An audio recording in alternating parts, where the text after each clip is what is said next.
Process of elimination. Let me open it for questions or comments or disagreements.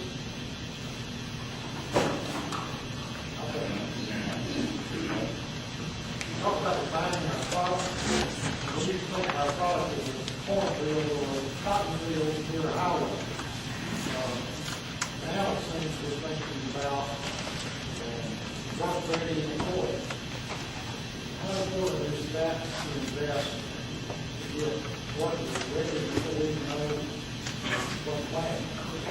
I think they're going to say the same thing in today's recruitment and economic development world of workforce and having the ability to provide a trainable workforce is the #1 objective of economic development. If you can solve that issue, you have a good chance. Now, you still have to have the package.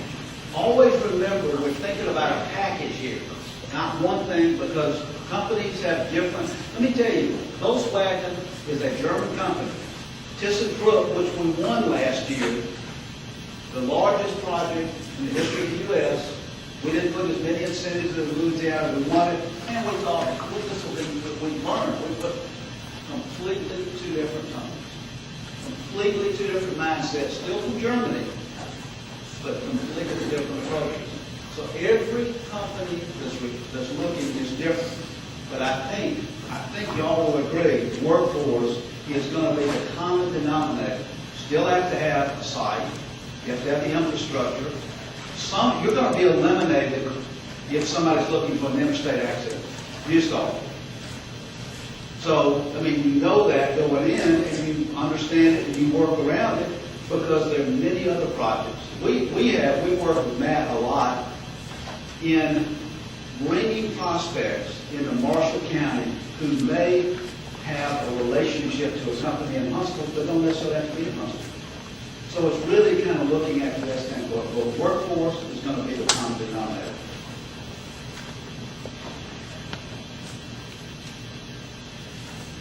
The effective radius for secondary suppliers, such as Volkswagen plants. We are, in fact, I'm leaving here to go back to Birmingham, and Matt's coming, Luann's coming, Colvin, all the areas. It's about 60 to 75 miles, but we're kind of spreading out a little bit. But you're going to have especially Tier 2 and Tier 3 suppliers within 60 miles. Tier 1 is going to be real close to the plant moment. And Tennessee is going to be very, very aggressive. And we wanted, we would have been very aggressive. But I think Georgia and Alabama and Tennessee will provide those companies a healthy competition. My objective is not to win these companies immediately, is to get them to look at Alabama and give us a chance. Give us a chance to compete, put a package on the table, and we'll take our chances from that point on. So anywhere from 30 to 60 miles is your best radius.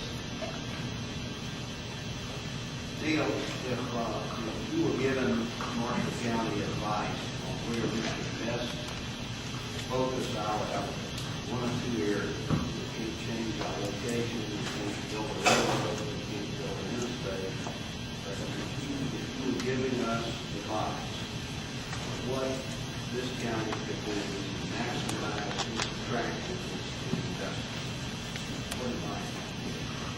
I'm gonna step out and do something y'all probably, somebody's not going to agree with. I don't know where Senator Mitchell is. Where he participated, I appreciate his participation in the meeting right before the Volkswagen decision.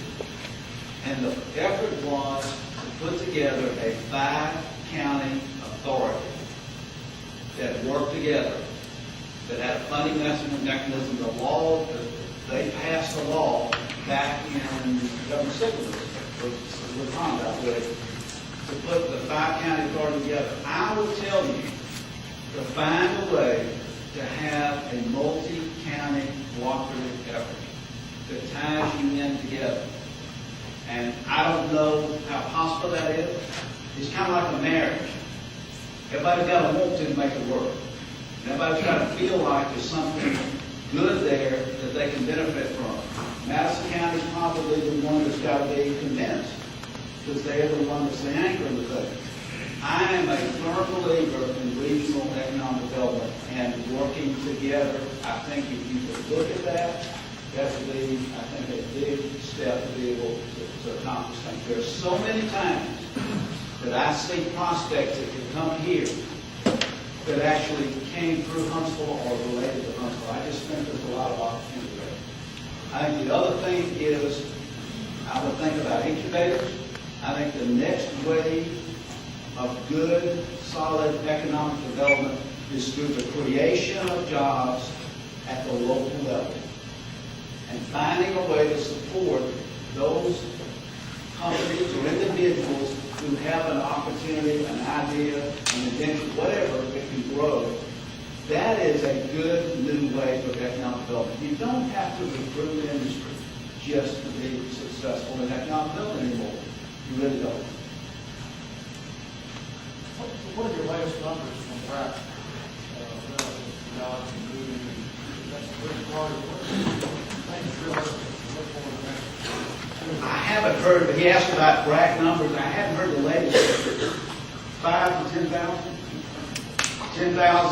10,000 was what they were working toward. My understanding, though, is they were having some difficulty getting people to agree to move from the target areas to come down. You know, they had a SWAT team that went into these areas to sell the Huntsville area. Again, to me, that's the kind of multi-county effort. You know, they don't have to live in Madison County to be a part of RAC. They live in Marshall County. So that's the kind of thing I hope we can see put together. Okay? Neal, when you talk about workforce development, where are we missing the boat, you think, the biggest in college educated folks are training skilled work? Oh, is there what? Training skilled workers outside of a college degree program. Okay, I'm going to step out again. I hope I'm not a conflict. I am also a big, I believe we elevate four-year college degrees above everything else, and we should do that. We should be elevating two-year college, technical schools. There's no reason that there's somebody that goes to that should feel second class. There are jobs out there paying a whole lot more to people with a two-year college education, technical school, than people who've gone through Alabama, Auburn, or somewhere else. And so I know what they're doing is trying to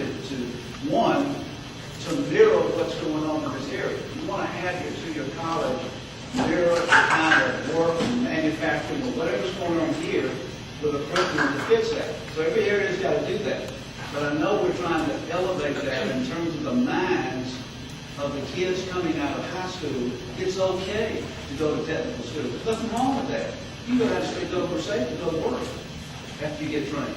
So that would be something I hope guidance counselors and others would recognize. You don't have to be a success to send somebody to a four-year college. You can be a success and send them to two-year college or technical school.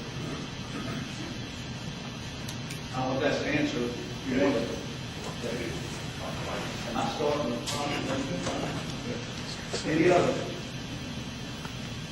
Okay, since I've started that, I want to